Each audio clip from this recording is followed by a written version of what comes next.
Hi, Bernice. Hi, how are you? Okay. Before she came to Vanity Fair, she was beginning to be somewhat pigeonholed as a kind of cult photographer of rock and roll burnout case. And when she joined Vanity Fair, that was really the image of her that people had, that she was the person who was there at the very last minute of a Stones tour when everybody was strung out, and then she'd get her fantastic shot. What she's been able to do since joining Vanity Fair is really grow and evolve and develop as a photographer in terms of her subject matter as much as her technique. So that now you'll see Annie doing a portfolio like her Watergate portfolio, where she went back and photographed all the protagonists of Watergate, or the Hall of Fame, which she does every Christmas, in which she will do anybody from Havel to the head of Fox Studio. It's not just simply performers, it's not just rock and roll. She really has a much, much wider spectrum to do.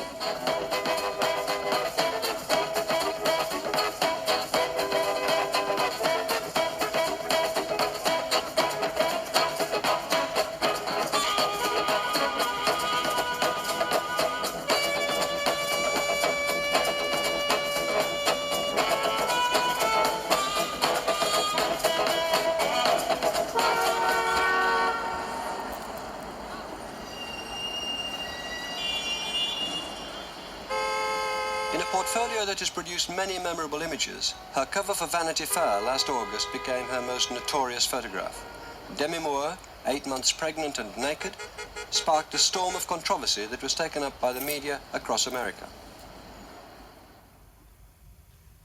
When we got there that day, the one thing that I had said to Lori Goldstein, who was the stylist, is that I felt very sexy and that I wanted to portray that in the photographs. That I said, I think you should go and get beautiful lingerie, black lingerie, and I wanted to depict how I really am feeling and how sexy I think the pregnant body is and a woman in that time. And so it wasn't as if we came up with some big, revelatory idea. It was just like the most natural thing for us to do. And I wasn't even really thinking of it as a cover or that. And then as we were in the position, I looked up and I said, Annie, wouldn't it be great if they used this for the cover? And then we all kind of looked at each other and said, there's no way they're going to do it. As soon as Annie brought the shoot back, I knew that it should be the cover. It felt to me a really groundbreaking celebrity picture. To me, it completely defined celebrity in the 90s. Its image just said everything. It said the rejection of glitz. It said Hollywood being sort of self-parodic almost for once. It said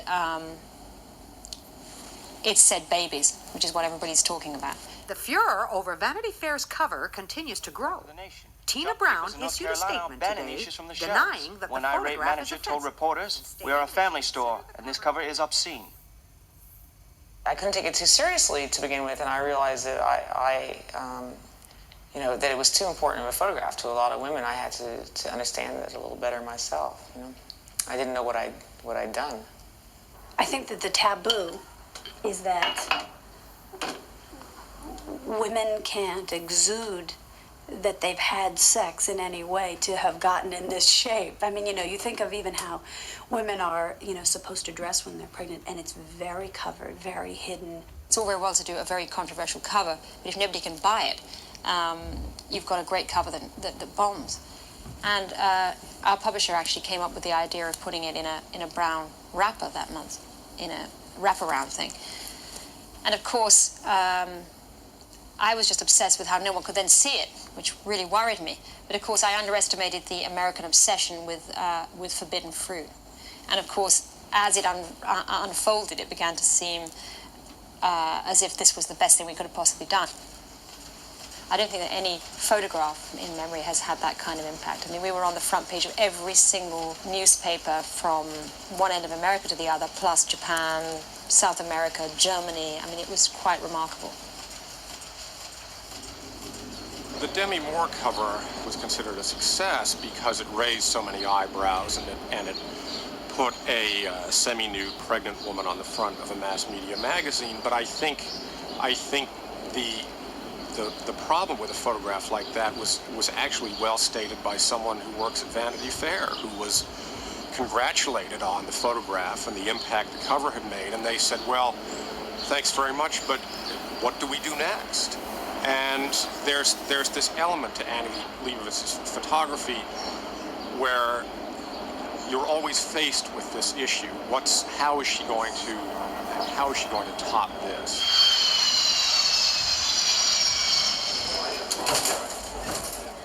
Obviously, any cover that plays against August of last year when Demi was on was going to have a tough time competing with her figures.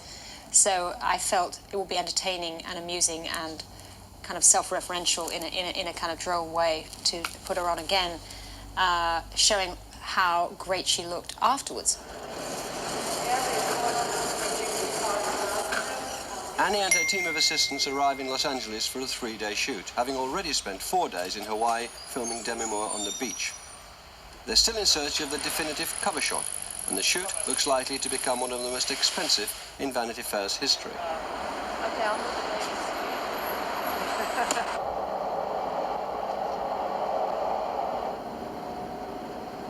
I was just wondering if they said anything about the baby at all. No, my message was that Demi and the baby were showing up. Because, you know, we're having problems with her wanting the baby photographed. And, you know, I can't see doing it without the baby, you know. It's just, that's the cover to me. Yeah. Well, but if you think there's a basic problem about using the baby anyway, in any kind of form or something, then I think, you know, even if you're not seeing the baby's face, then I think we're in a little bit of trouble. I think we're going to have to talk about it, you know, in some way or another, because, you know, I was kind of hoping just to go ahead, shoot a little, look at it, and hope that everyone would, you know, love it so much, you know. Nowadays, in the 90s, just getting in to get the time of the star, getting approval to use the pictures and able to get the right to use them on a cover is really increasingly hard. I mean, the stars are deciding their own image. Demi comes to Bruce's shootings, and Bruce comes to Demi's shootings, and I just know that we always do some extra little stuff for ourselves. We always do that. And I love them, so. She's very, very hardworking. She's fantastically perfectionist, I think. She would get so furious if something went slightly wrong. But she would really push the subject to the point of torture, I think, almost. Actually, it can come over a little more. Okay, wait. What I wanted to do is to slide it. There. Okay, stop. Annie's like a person who's always searching for a new idea. She thinks intensely about what she's doing, and she won't take no for an answer. She will get what she wants. Okay. So you think, would you call me when you're leaving Demi's? Okay, good, bye.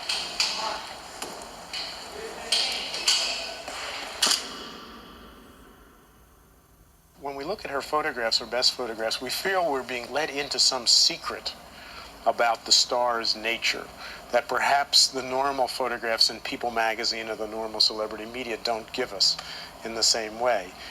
And I think part of the attraction to celebrity, and this is perhaps her great intuition as a photographer and as a member of the celebrity culture and the celebrity media, her great intuition is that we always want to know something secret about the star.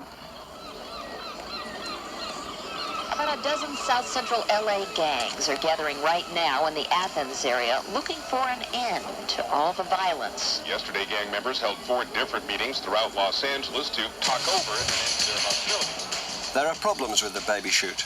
Bruce Willis, Demi's husband, doesn't want the baby's face to be given public exposure, so the search for an eye-catching image to match last year's cover continues. A new day dawns, and with it a new concept. Nudity with a twist.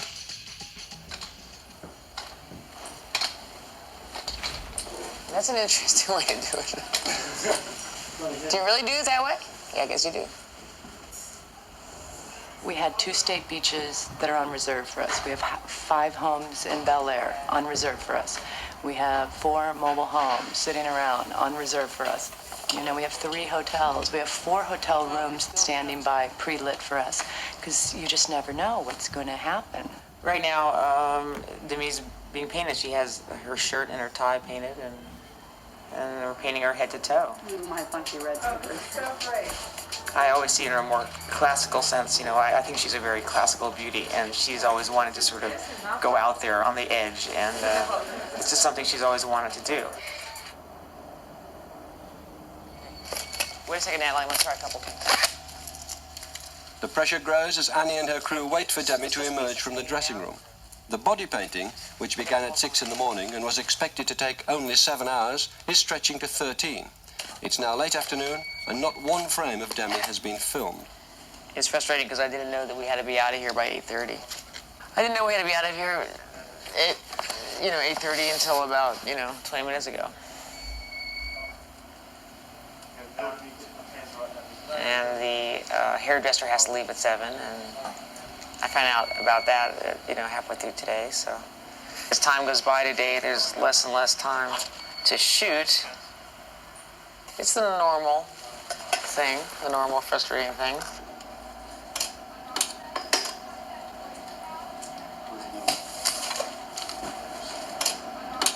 We can't really do what we're doing.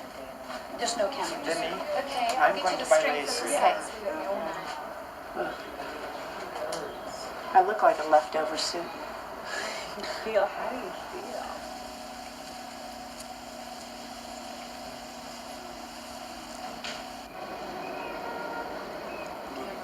Do you want to try the wall? So that you're in your own. Do you want to pick it up? I'll just hold this.